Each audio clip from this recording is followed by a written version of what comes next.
Hello! Today we're going to be talking about how to perfect the literary analysis essay for the AP English Literature and Composition course. Remember, at any point throughout this video, you can press pause or rewind if something seems confusing. It's important to keep the basics in mind, and there are 3 basic criteria for the lit analysis essay. First, your essay has to cover the topic that you're writing about. Second, you need to have an interpretation, and that will serve as your central claim. And third, your essay has to be organized so that every single part contributes something to that central claim. The College Board recently revamped their scoring guides from a 9-point scale to a 6-point scale. Below this video, you'll see that I included a link so that you can look over these scoring guides and check them out for yourself. This would be a really good time to pause your screen and take a look at them. I felt like the wording on some of the College Board's scoring guides was a little confusing, so I decided to modify my own scoring guide in student-friendly language. In my class, we'll use this rubric every time you write. Take a minute, press pause, and look over the different parameters. There's several different sections: introduction, thesis, evidence, commentary, sophistication, conclusion, and grammar. There are many topics and learning targets that the College Board outlined for AP English Literature and Composition, but some of their favorites deal with the function of structure, the function of contrast, and the function of specific words. All of those things in the word function deal with one really important concept: theme. Now, when I talk about theme, I'm talking about the moral or the message of the story, the lesson learned. And when I ask you for the meaning of the work as a whole, I'm actually just asking you for the theme. Now, commit this to memory. You need to understand what the meaning of the work as a whole is, or matwa. This is the backbone of our argument, and it's our battle cry: meaning of the work as a whole. So when I say matwa, you say hoo ha ha. Finding our meaning of the work as a whole isn't as hard as you would think. You need to think of just a big idea, like selfishness, that's a universal theme. And you need to turn it into a lesson, which is a true literary theme, and what we're looking for when I say matwa. So, take a look at the 2 examples, read through them, and see how they turn that big idea into a lesson. In order to develop a complex theme statement, keep in mind these 6 requirements. First, it has to be stated as a complete sentence with a subject and a predicate. Second, it needs to be stated as a generalization about life that can be applied to anyone, anywhere. Third, make sure that you can justify this theme statement with the text. Don't make it larger than what it is. Fourth, it's a central unifying concept. Fifth, understand that there's no one formula to state a theme. And finally, 6th, avoid those cliche statements like you can't judge a book by its cover. So the theme is our backbone, but let's see how that works into an actual prompt. So this prompt was found on the AP English Literature Composition exam in 2018, and it said it was from an 1852 novel by Nathaniel Hawthorne. For context, it states that in this passage, 2 characters who have been living on the Blythedale Farm, which is a community designed to promote an ideal of equality achieved through communal rural living, were about to part ways. So you're to read the passage carefully, then in a well-written essay, analyze how Hawthorne uses literary elements and techniques to portray the narrator's complex attitude towards Zenobia. You'll notice that there's always a bulleted section after the prompt. In this section, it'll always say the same things. Respond to the prompt with a thesis that presents a defensible interpretation. Select and use evidence to support your line of reasoning. Explain how the evidence supports your line of reasoning, and use appropriate grammar and punctuation in communicating your argument. Most of your prompts are going to start in the same way. So the easiest thing for you to do is to take your prompt and turn the prompt's statements into all questions. So, for example, in this one, I asked, what are the characters' attitudes towards Zenobia? How is this complex? What is the interpretation? Watch wow! Every single time, add an interpretation, devices, and evidence. Provide the so what and how so. Just like building a house requires a solid foundation, your essay requires a solid introduction. And so I will argue that there's 4 main components to your introduction. Section 1, start with that statement of meaning. Add your wow.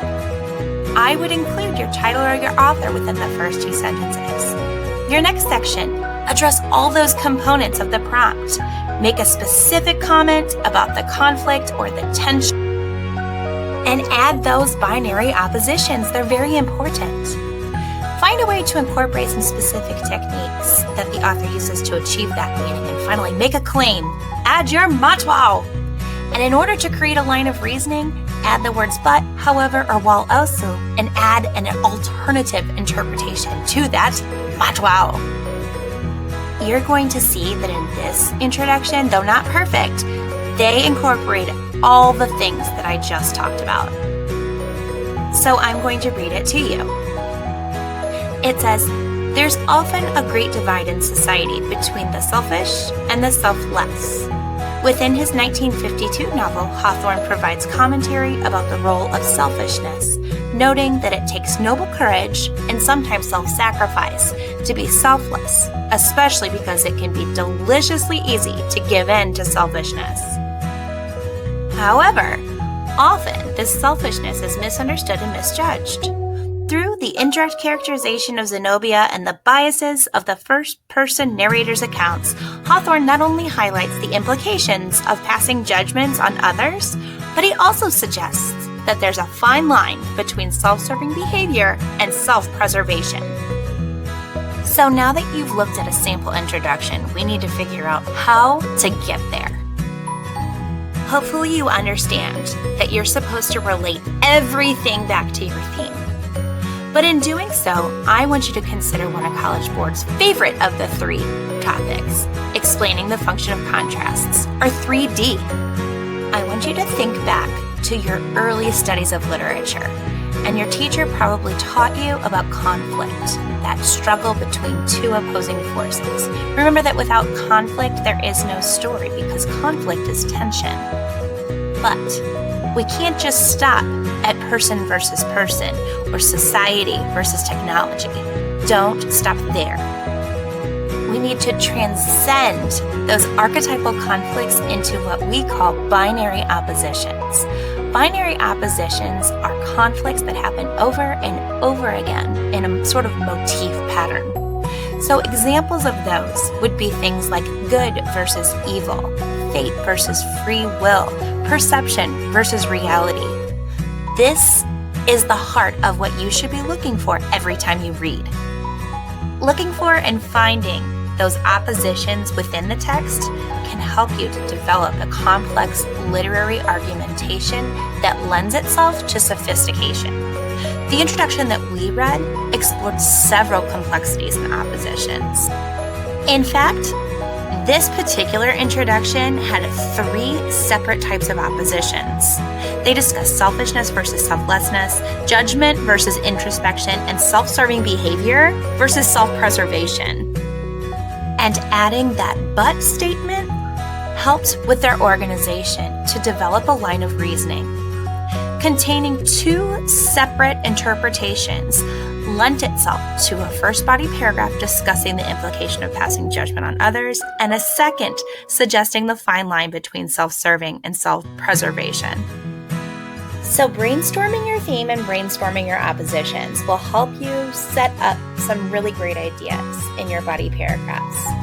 But you also need to consider what is going to go within your body paragraphs. And that's where we need to look at 3C and 5B, explaining the function of structure and explaining specific words, in addition to some other literary elements that you can incorporate. Now, in literature, when we refer to those narrative elements, we were referring to things such as plot structure, characterization, point of view, or narrative structure, and setting. You're going to want to keep all of these ideas in mind when it comes time for you to pull your quotes and add commentary about how these different elements lend themselves to the meaning of the work as a whole. Sometimes you may even just want to focus on very specific words and phrases in order to discuss their impacts on other elements of fiction. In your commentary, you can include discussion on tone, mood, connotation, or even how they might affect the plot, the characters, or the setting. When we talk about plot, there's a difference between referring to the plot and referring to the plot structure. So the plot is just the events that take up the story, but the plot structure is the order that those events can happen in, and it can happen in lots of different ways. So most of you are used to seeing this very classic plot structure, the Freytag's pyramid, where we start with the exposition, we're introduced to the characters and the setting, we have some sort of rising action leading up to a climax, the point of no return, and everything afterwards leads to the resolution and conclusion. But plot structure goes beyond that simple classic Freytag's pyramid, and authors do some pretty cool things with their structure to make the story flow from point to point. Sometimes they'll use a chronological order, but a lot of times they'll use things like an episodic order where they start in one place and tell little mini stories along the way, or circular storytelling where they start and end in the same space. In addition to the structure of your text, you want to also consider the setting. The setting is really, really important in your analysis. Setting includes both the time, the place, and the atmosphere, but it can even include smaller elements like the section of a building or the climate or the geography of a certain area. Weather can tell us things about the mood or the atmosphere, and even the time of day, like nighttime, can give us important details. Also, we don't have a story without conflict, but we don't have conflicts without characters. So you need to consider the characterization that the author employs. Consider the direct characterization and the indirect characterization, which is going to be far more prevalent. Maybe it's the physical description of the character, or perhaps it's what they say to other people that tell us a little bit about that character. Perhaps the person telling the story is another detail that you want to keep in mind. Is this narrator reliable? Or can we tell that maybe this is someone that we can't necessarily trust? Look at your first person versus third person details. There are specific benefits and disadvantages that go with each. Okay, so you found what you want to talk about, and you even found the specific devices that you would like to talk about. But you can't end there. Your commentary is the most important part of your body paragraphs. And the two most important questions to consider are so what and how so. Ask yourself those questions every single time to develop your commentary. Okay, so you're still not convinced, and you still are worried about that sophistication point. Another thing that you can always do is consider an interpretation using critical literary theory points. Think about maybe how, from a gender perspective, you can interpret the story, or from a psychological standpoint, you can piece apart the character's brain. I know, it's a lot, and thinking about doing all of these things feels overwhelming. Just incorporate as much as you can, and try to be as concise about it as you can. Use your introduction as your roadmap. Again, using that really strong introduction at the beginning is going to help you set yourself up to have a really successful essay. And don't bail on your conclusion. You do need one. Just keep it simple. Sum up your thoughts, end with a lesson learned, and don't forget, Matwao!